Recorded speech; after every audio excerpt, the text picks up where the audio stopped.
Hi, I'm Michelle Perez. I got a lot of questions. Hi, I'm Mike Pincus. I think I may have all the answers. Welcome to the Mike Pincus Fitness Podcast. Hi, everyone. Welcome to today's episode of the Mike Pincus Fitness Podcast. You almost forgot my name. I was like, what? MPF? Well, I was going to say MPF and then Mike Pincus at the same time. Right. Welcome. Hi, guys. So today's episode is going to be pretty exciting because we are going to go over myths with Mike, and Mike doesn't know what these myths are.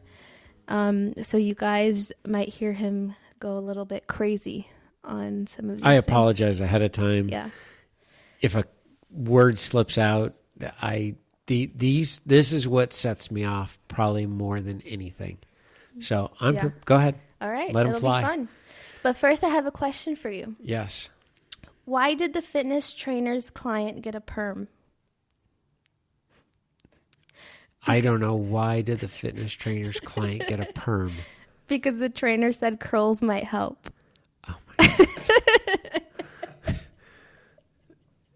Was that a popsicle? No, I actually Googled it. Oh, my gosh. But I had to start with something funny. Okay. That's good. It was good, right? Good. That's cute. Very cute. My girls would say that's a dad joke. Yeah, it is a dad joke. That's a good so one. So then you can say it to your girls. I will. That's good. All right. So number one myth. More sweat means more fat loss. What do you think of that? Not true. Sweating is the body's way of cooling down the body core temperature. Some people, very rarely, but some people do not sweat. No matter how hard the workout is, they just don't have that genetic gene. I've got 2 clients in all the years I trained that no matter what we did, they don't sweat. They've been in humid weather and they don't sweat. They've been walking up in Machu Picchu in humidity and massive steps and never broke a sweat. Wow. And so that right there explains, well, you don't know my client, but my client that client in particular is very in shape and very thin, and she's not a sweater, and yet she's able to lose body fat. So no, sweating has nothing to do with body fat loss. Unfortunately, we feel that the more we sweat, the better the workout is. Mm-hmm. And that goes back to last week. We were talking about the high intensity interval training. Because if you are a sweater, you have a regular system, if you will. And if it's hot out, you sweat. If you work out, you sweat. That's fine. You do a HIIT training, you're really going to sweat. So You think, wow, I just burned a ton of calories. I'm burning a bunch of fat. It is fat leaving my body, and no, it is not. It is literally your body's way to cool itself down. Okay. Then why do people wear these like sweat things to do exercise? Is it because of that reason? Because they think that sweating would make them lose more fat? Like you see people with like these like 3 hoodies and Sure. They think it will help them lose more fat, and they will lose more weight, but it's water weight. Okay. So you weigh yourself before. I mean, as cyclists, we do this. Well, I shouldn't say we. Professional cyclists will do this, is they will weigh themselves before the ride, before a training ride, weigh themselves after. And if they are efficient in their water intake, they will come back about the same amount of weight because they don't want to be in a state of dehydration. Mm-hmm. And if you come back and you are down 2 pounds, you have to get that fluid back on. You did not lose body fat that fast. Wrestlers back in the day were trying to make a weight class. So they would really cut back on their food, but they needed as much food as possible to maintain their energy. So they would wear these body suits, sweatsuit or whatever you want to call it, rubber suits in a sauna, and just sweat and get all the water out as possible, then go make weight class, and then pile on, drink as much water as possible to get the hydration back up before the wrestling match. Well, somehow that leaked into the fitness trends of people using these things to have their scale weight down and they assumed, well, I just lost 3 pounds. You lost 3 pounds of water. You didn't change the way you look. Mm-hmm. Now you're possibly in a state of dehydration, so that's scary. And even if you're not, big deal, you lost water weight. I mean, right. If your goal, let me back it up. If your goal is to just look at the scale and see that you're 125 pounds, you want to be down to 122 pounds, then yeah, go for it. Put on a sweatsuit and go sit in a sauna and do jumping jacks and come back out and you now weigh 122 pounds. You don't look any different. Mm-hmm. You're going to feel lightheaded and lethargic, but good job. Yeah. Yeah, so no correlation. Okay. To fat loss. Yeah. Weight loss, yes, but that's water weight. All right. So we knocked number 1 out of the park. Oh boy. Let's see what number 2 is. Tons of cardio is needed to get toned. Define toned. Throw it right back at you. Well, I guess in what I read, then it was just like muscle tone. Okay. So I'm gonna throw at you so that we're on the same page and understanding. When someone says, I want to be toned up, I want to get toned, okay? Everyone is thinking when they say that, and I want people to understand, so this isn't, it's kind of a myth, but it's a misuse of words. Okay. I'm going to use Christopher Reeves, who played Superman, and you can use anybody that is in a wheelchair that has no use of their limbs, okay, whether it be arms or legs. Mm-hmm. There is no muscle tone in Christopher Reeves' legs, okay, because there's no electrical current, there's no stimulation from the brain to the muscles, no connectivity. There is no tone. So he is not having tone. So when someone says to me, I want to tone up, I say, well, you're already there. Your arms and legs are moving. You're there. Well, you know what I mean. No, I don't. What you're saying, not you, Michelle, but what the client is saying is, I want less body fat. I want to see more muscle. I don't want to be big and bulky. I want that long, lean muscle look. Mm-hmm. Mm-hmm. And I don't want to be freaky. I don't want veins, but I'd like to see a little bit of contouring. The phrase is all put into tone. Yeah. So as long as people understand what they're after. So the question is, do you need to tons of cardio is needed to be toned, to have that look? Absolutely false. Matter of fact, you don't need to do any cardio to get that look, because what that look is, it is a reduction of body fat and an increase of muscle. Mm-hmm. Not a massive increase of muscle like a big bodybuilder, like a big bulky guy, or even a professional female bodybuilder. You don't have to be that big in order to see the muscle. But what you're after, or the person is after, is they want to see the muscle. So we have to increase muscle. You're not going to increase muscle doing cardio. Mm-hmm. You need to increase muscle, and we need to reduce body fat. You can reduce body fat by increasing muscle. You cannot increase muscle doing cardio.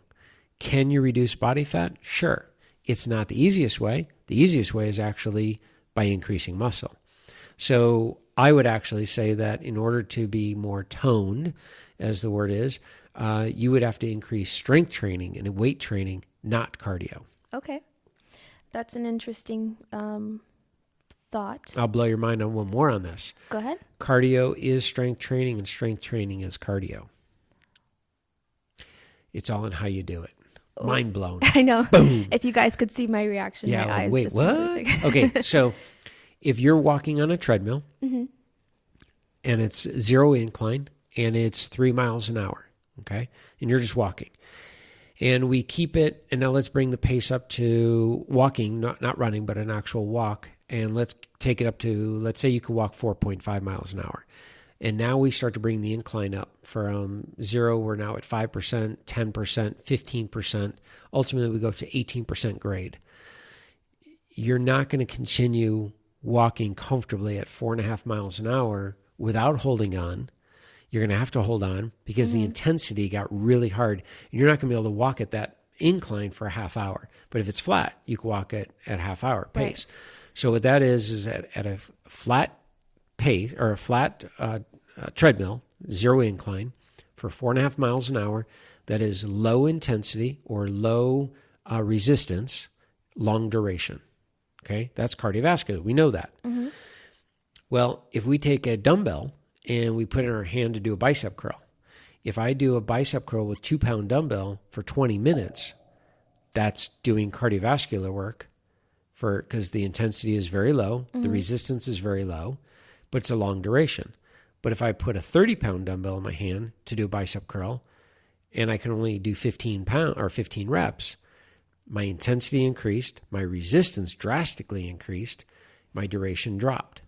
So a 30-pound dumbbell bicep curl for 15 reps is equivalent to doing, I don't want to say equivalent, but it's similar to doing a 18% incline on a treadmill at 4.5 mile an hour pace.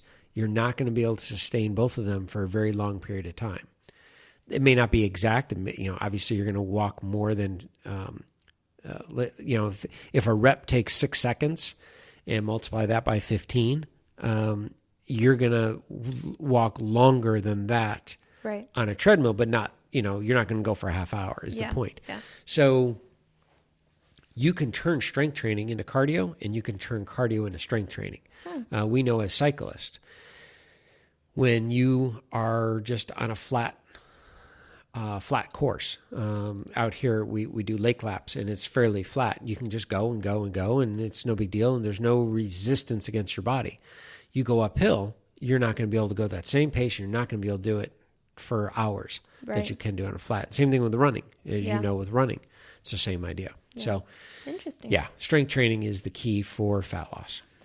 We are dispelling myths and learning exercise. Exactly.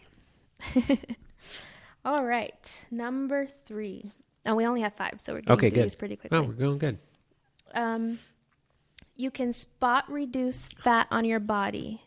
So, which I'm sure you know what I mean by that, but let me just clarify for our audience.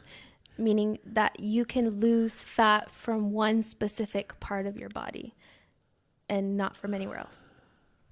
Did you actually read this in a recent I did. magazine? I mean, I wish I could find... I'll show you the article later. No, I believe you. I basically Googled top fitness myths. And this comes up, yeah. And I mean, this is 2019, and the fact that we're still dealing with this. No, impossible, false, crapola, dumb. I'm trying to keep it clean. Can you spot reduce? No. Your body has no idea where the fat comes from. Your muscles. Where do I start? Okay. Your muscles in a specific area do not even know they have fat covering them. So let's go with the butt. All right. Most people, this is what's really funny, is because talking about last week, trends. Yeah. Most women today want the big old booty. Right. And they don't want a big muscular booty. They want a big plump round booty. Yes. And when I tell them, like, okay, you realize that's body fat. I'm like, yeah, that's fine. Well, I can't get body fat to go to one area the same way as I can't get body fat to remove from an area. The only way it can be done is if you get fat injections, which we know some very famous people have done. And in the old way, the only way you can remove it from an area is liposuction. So you cannot fat increase an area, which everyone's like, well, yeah, that makes sense. But yet you think you can spot reduce an area. So, okay. If I'm not even going to go to the science. I'm not even going to explain the science because your eyes will be rolling in your head and people listening to this are going to be falling asleep. I'm going to go with flat out, simple way of looking at this. If an area has fat on it and we want to reduce it, let's go with the butt. If a certain exercise that I or anyone comes up with will reduce body fat in that area, then that means repetitive motion in that area will reduce body fat in that area.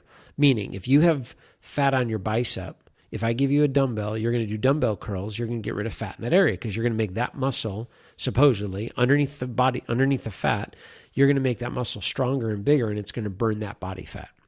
Okay, we're going to assume that works. All right, so this is just an assumption that works. If that's the case, anybody with fat on their butt that walks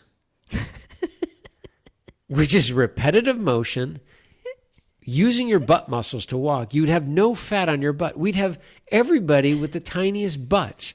And that means that areas that you don't move would have all the fat. You'd have big old fat foreheads because nobody is moving their forehead. Exactly. Like, this is asinine that this is even, not that you brought this up, but this is even an issue because, holy crap, you can't have fat on your forehead and look normal with a tiny little skinny butt. So it's hilarious. All right, so that's one way to look at it. Is no, you cannot spot reduce your muscle on. I don't care where it is on your abs. You could do crunches. I mean, this is one I've heard people say. Well, I do crunches because I'm going to crunch away the fat. You're going to frickin' do what? Oh yeah, I'm going to do crunches and crunches and crunches, and I'm going to get rid of the fat by crunching it away. Well, that's why they're called crunches, aren't they? Oh dear God. Like, what do you do for a living? Crack up this whole episode. And it's like, what do you do for a living? And they could be a highly educated master's degree. Yeah. Like, how did you get through school and you think crunches is a motion that reduces body fat in an area on your belly? Mm-hmm. And by the way, how many crunches have you done before meeting me? Well, I do 100 every day. How's that working for you? Because you got a big old gut on you. And they're like, and of course I'm picking on men there. But women will sit there and say, oh, I do all these butt kickers and this and that. And again, back to what's so funny about this is in the 90s, women would come to the gym and say, okay, I want a tiny butt. I want a small butt. Mm-hmm. And they're like, great. And so what are you doing about it? Well, I'm doing all these butt kicks and all these squats and all these outer thigh moves and everything. And we just want to look at them and say, your butt looks bigger, not better.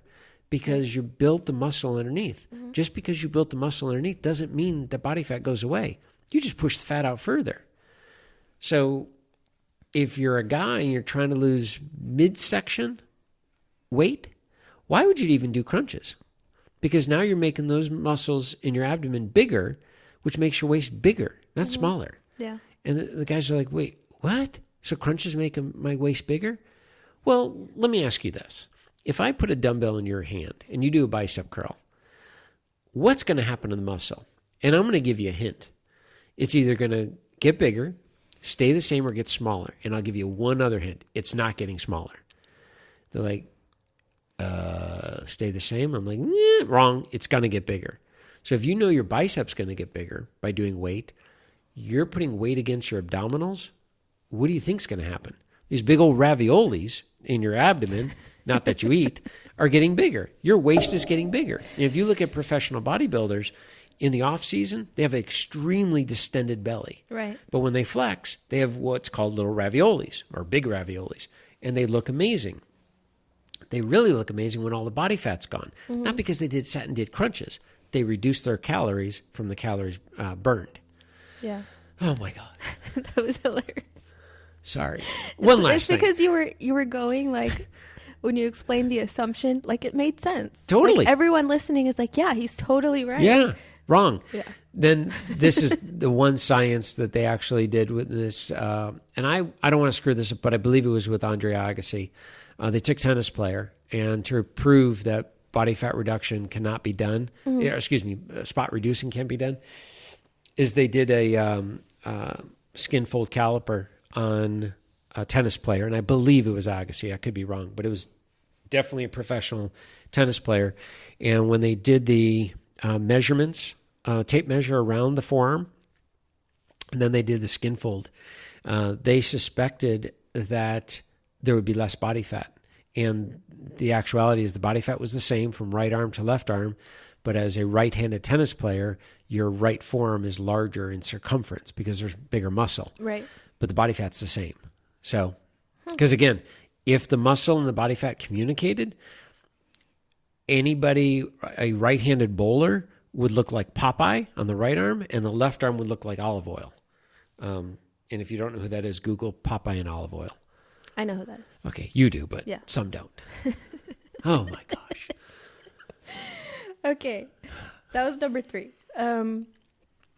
Number 4, which I think this one's going to be This one may be your favorite, but I don't know. We'll see. There's still one more left. Number 4, you have to stay in your fat zone to lose fat. Oh my gosh. I want a hot iron, like just poke out my eyeballs. So, fat burning zone. No. Not. Hell no. Freaking wackadoodles. The funny thing about this one is there is and I'm not going to mention the company, but there is a company that has built, now I think it's well over 300 gyms. It could be 400 gyms around the United States. Maybe they're global. I don't know. And this theory of fat burning zone, I mean, I don't even want to say the name of the company, but I mean, it's their theory, whatever. So if you're at any gym and you're on a treadmill, I'm sorry, I just can't hold back on this one. You're on let's go on a treadmill, and you look on the board of the treadmill where the buttons are and everything, and then they've got a graph, and they have these on Stairmasters. I think I have a Stairmaster up here. It may even have it, and they have this graph, and I'm trying to visualize it exactly, but let's say they have on the left side of the graph, it's going to have your age, and on the bottom of it, it may have heart rate, whatever it is, 1 or 2, okay, that they're putting. And they're saying for your age, if you're in this heart rate zone, then you're going to be burning more fat, or you're going to be burning more, you're going to be in aerobic capacity. And these are in the zones, okay? So zone 1, 2, 3, 4, and 5. And as a cyclist, we have zone 1, 2, 3, 4, and 5. And where this comes into play, so there is some science behind this. And in order for, I don't want to call it a rumor, but in order for a rumor to get started, some truth has to be there. So I don't want this to be a rumor because this is a myth.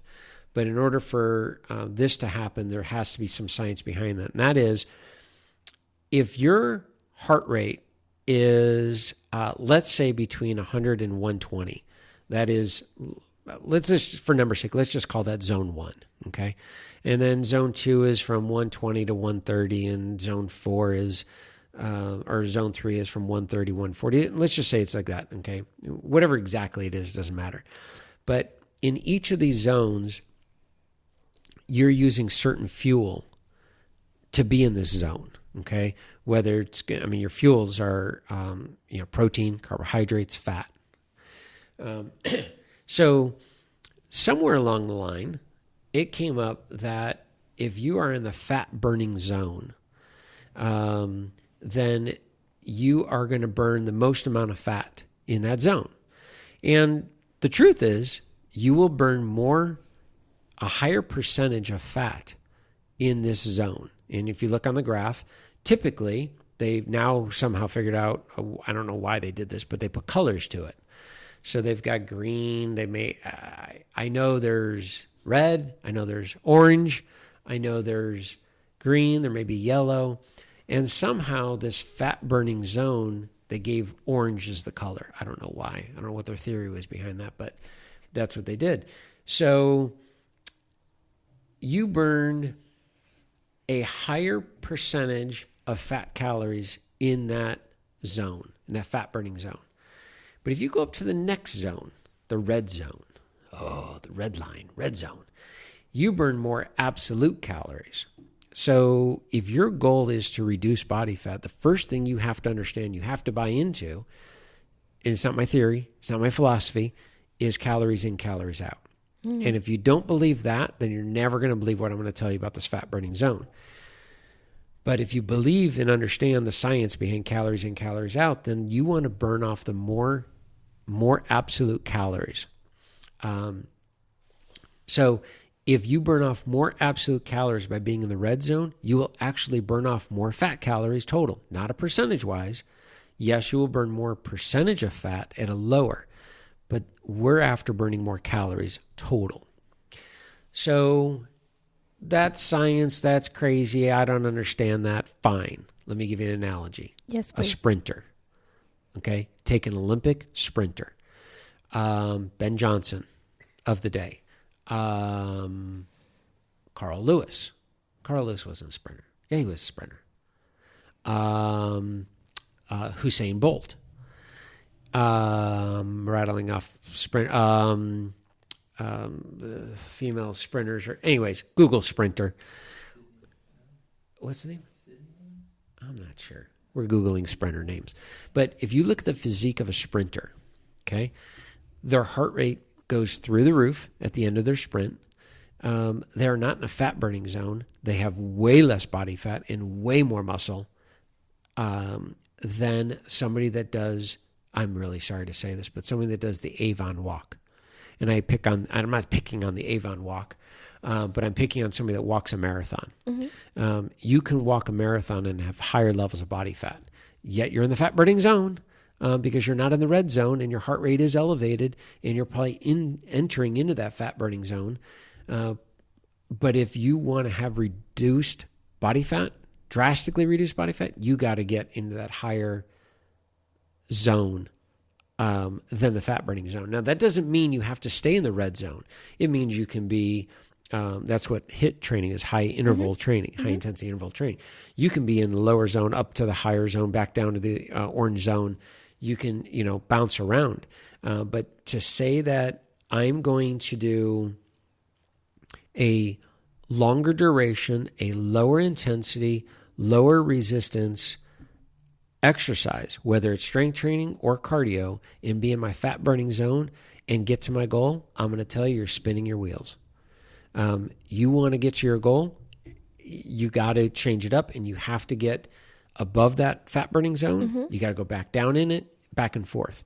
You can't stay red line, okay? You can't stay in that red zone for a long period of time. Right. Sprinters don't stay in that red zone for exactly. a long time. So as a cyclist, when I'm done with my ride, whether it's an hour or 5 hours, doesn't matter. My Garmin will tell me how long I was in each zone. Now, I don't look at that and say, oh boy, I was in zone 4, which is the fat burning zone. I was only in there for 20 minutes. So for 20 minutes, I only burned body fat. The rest of the time, I don't know what I burned. But I just, I better do my crunches so I can get rid of my midsection because this is just, I can't tie this thing together. Yeah, so thank you for debunking that myth for us and for explaining it in simple terms so that we can all see the truth behind fat zones. Yeah, not a theory. Yeah. Science. All right, so our last one, we had to throw a nutrition myth in there because you can't have fitness without nutrition.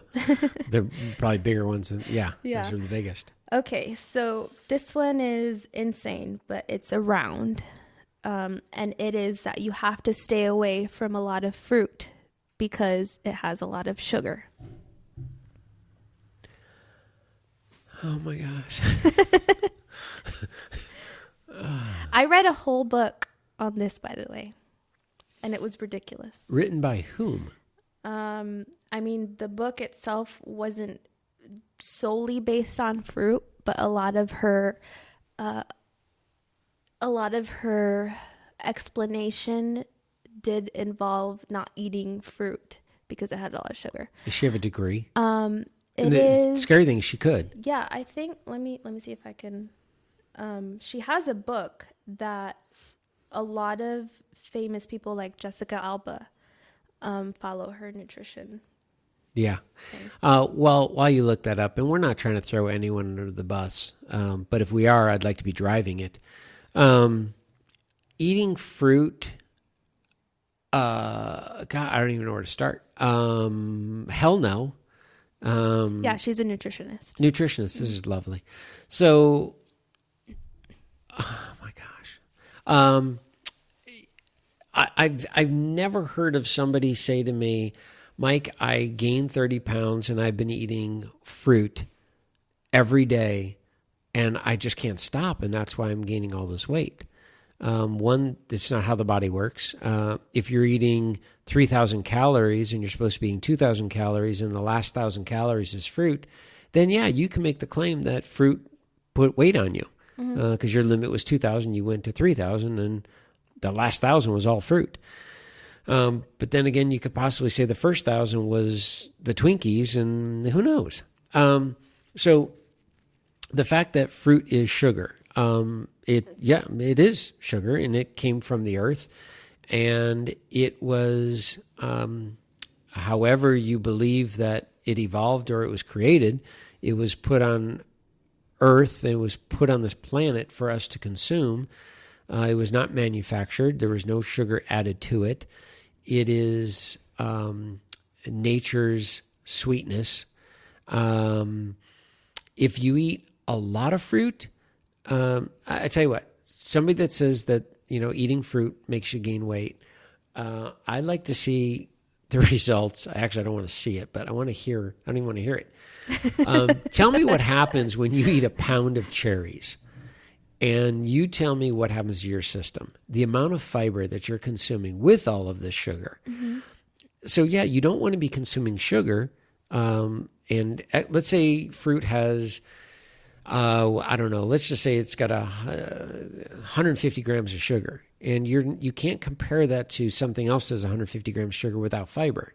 Right. So the fiber in the fruit is balancing everything out, for one. Two, you can't consume that much fruit. It's impossible to consume that much fruit to gain weight from. Yeah.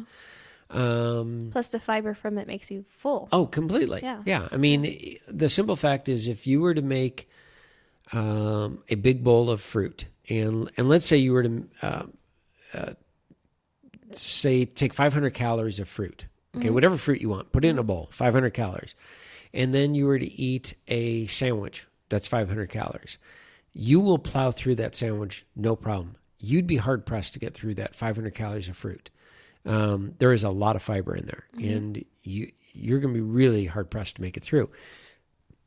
But aside from all that, whether you make it through or not, but the simple thought process that something is healthy as fruit, even though it has sugar in it, how it can make us gain weight, I